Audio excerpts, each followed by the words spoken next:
Hey everyone, I'm back with another update. In this episode, I'll cover news related to Venezuela, Minnesota, the Department of War, and the Health and Human Services Department. Of course, I'll end with the noteworthy tidbits. President Trump announced that he was informed Venezuela will be purchasing only American made products with the money they receive from the new oil deal, and the purchases will include agricultural products, medicines, medical devices, and equipment to improve Venezuela's electric grid and energy facilities. It was confirmed that Hugo Chavez helped Maduro create political conflict in the United States in various ways, including through Black Lives Matter, and the Trump administration seized a Russian flagged vessel linked to Venezuela. The vessel was between Iceland and the UK and attempted to get around the United States blockade. On to Minnesota news.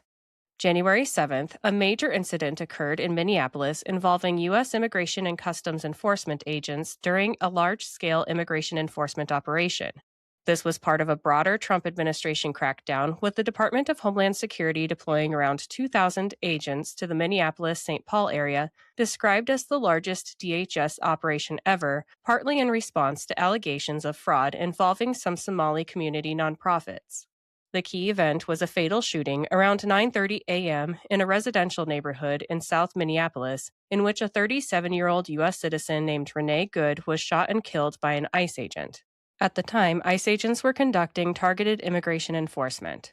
Good was using her vehicle to obstruct operations, and she allegedly weaponized her vehicle by attempting to ram and run over agents, prompting the agent to fire in self-defense, fearing for his life.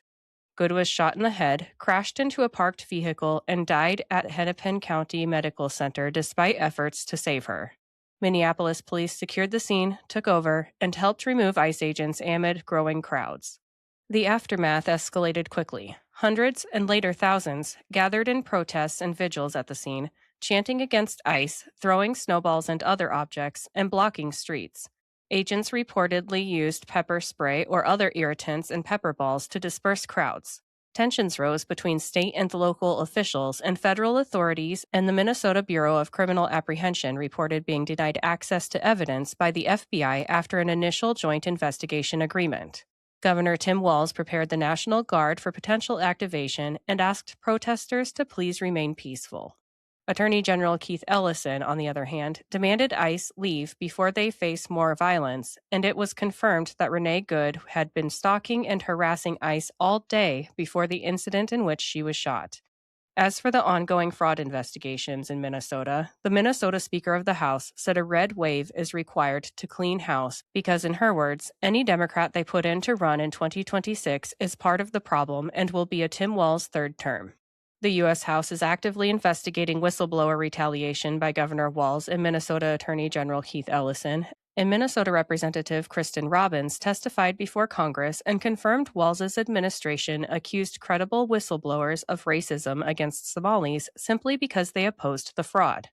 Walz continues to face calls for his resignation, and Congressman Tim Burchett demanded the House Intelligence Committee subpoena and release the immigration records of Representative Ilhan Omar.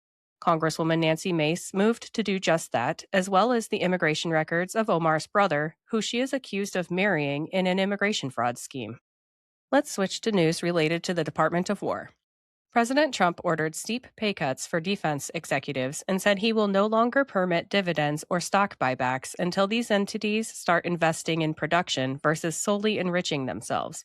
Trump also threatened to cut off major defense contractor Raytheon because they've been the least responsive to the needs of the War Department, the slowest in increasing their volume, yet they are the most aggressive with spending on their shareholders rather than meeting the needs of the United States military.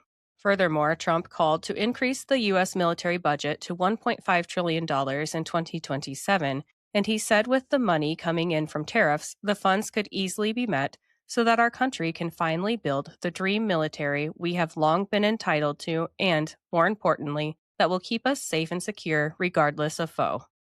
Shifting to news from the Health and Human Services Department. HHS Secretary RFK Jr. and the department are updating the national dietary guidelines as well as the food served in public schools nationwide, along with the VA. The goal is to get rid of low-quality foods and replace them with foods that help fight against chronic disease. Secretary Kennedy announced the war on added sugar has begun as they drive metabolic disease, and the new food pyramid was released. Kennedy said the U.S. is moving toward front-of-product food labeling so that Americans can easily see whether ingredients in the food is harmful for their health, making it easier to find healthy food choices. Now it's time for the noteworthy tidbits, which are brought to you today by Zevo Life.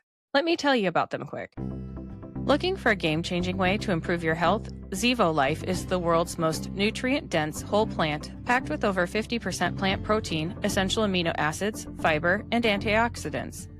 Harnessing the best nature has to offer, Zevo Life nourishes your body while driving your performance, vitality, and overall well-being. Each serving is a concentrated source of clean, well-balanced nutrition designed to support modern lifestyles, and just 1 teaspoon a day supports your gut, boosts energy, and promotes healthier skin and hair. It's no wonder that it's receiving rave 5-star reviews. Step into a healthier future with a 30% discount and a 30-day risk-free guarantee by visiting zivo.life and using my promo code. To support my show and to receive 30% off your entire order, enter in my promo code JADE, that's JADE, at checkout. All right, let's get back to the tidbits. President Trump withdrew the United States from 66 foreign organizations, including 31 United Nations entities, and he said on the matter, not only is the UN not solving the problems it should, too often, it's actually creating new problems for us to solve. Secretary of State Marco Rubio is meeting with Denmark and Greenland next week to discuss the United States acquiring Greenland.